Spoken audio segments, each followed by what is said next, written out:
শুভ নববর্ষ। সো আজকে আমরা শুভ নববর্ষের কিছু সেন্টেন্স শিখব, ঠিক আছে? সো দেখুন, এখানে কিছু সেন্টেন্স লিখেছি আমি শুভ নববর্ষ উপলক্ষে।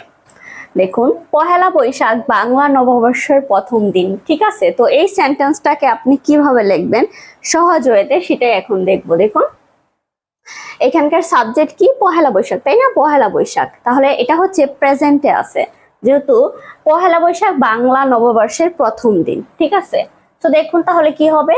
পহেলা বৈশাখ ইজ, তাহলে কি হবে? দেখুন, প্রথম দিন, ঠিক আছে? তাহলে কি হবে? দা ফার্স্ট ডে অফ, ঠিক আছে, বাংলা নববর্ষের, তাহলে কি হবে? Of the Bengali new year, ঠিক আছে? এন্ড সেকেন্ড কোশ্চেনটা দেখুন, সেম ভাবে একদম, এটাও প্রেজেন্টে আছে বাট প্যাসিভে আছে। আমি যখন প্যাসিভ ক্লাস করাবো তখন প্যাসিভের নিয়মটা শিখাবো, ঠিক আছে? তো দেখুন, এটি প্রতি বছর 14 এপ্রিল উদযাপন করা হয়, তাহলে কি হবে? দেখুন, এটি, তাহলে এটি হচ্ছে সাবজেক্ট, তাহলে কি হবে? ইট ইজ, কি হবে? উদযাপন করা হয়। উদযাপন করা হয় ইংরেজি কি? দেখুন, সেলিব্রেটেড, তাহলে কি হবে? দেখুন, এই যে 14 এপ্রিল, ঠিক আছে, অন দা 14th কি হবে? এপ্রিল, প্রতি বছর ইংরেজি কি হবে? এই যে দেখুন, এভরি ইয়ার, ওকে? এইবার দেখুন তৃতীয় নম্বর সেন্টেন্সটা, এই দিনে মানুষ ঐতিহ্যবাহী পোশাক পরিধান করেন, তাহলে কি হবে? এই দিনে কে ঐতিহ্যবাহী পোশাক পরিধান করেন, অথবা কারা হচ্ছে গিয়ে ঐতিহ্যবাহী পোশাক পরিধান করেন? তাহলে অবশ্যই মানুষ, তাহলে মানুষ ইংরেজি কি হবে? দেখুন, পিপল। পিপল কি করে? পোশাক পরিধান করে, তাহলে সাবজেক্ট লিখবো যে দেখুন, পরিধান করে, তাহলে পরিধান করা ইংরেজি কি? ওয়ার, ওকে?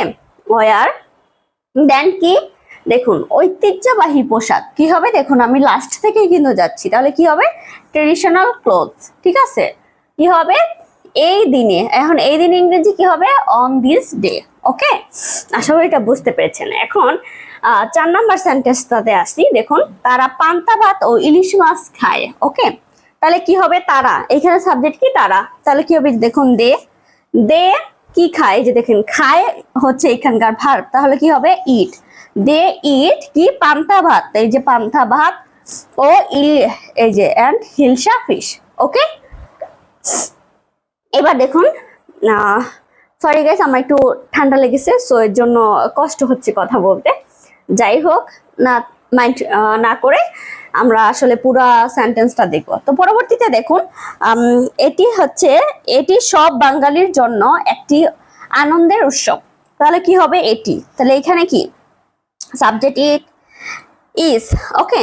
তাহলে কি হবে? আনন্দের উৎসব, এই যে আনন্দের উৎসব, তাহলে আনন্দের উৎসব ইংরেজি কি? দেখুন, আ জয়ফুল ফেস্টিভ্যাল, তারপরে কি? ফর কি? এই যে দেখুন, জন্য, এই যে জন্য, ফর, তো বাঙালির, তাহলে কি?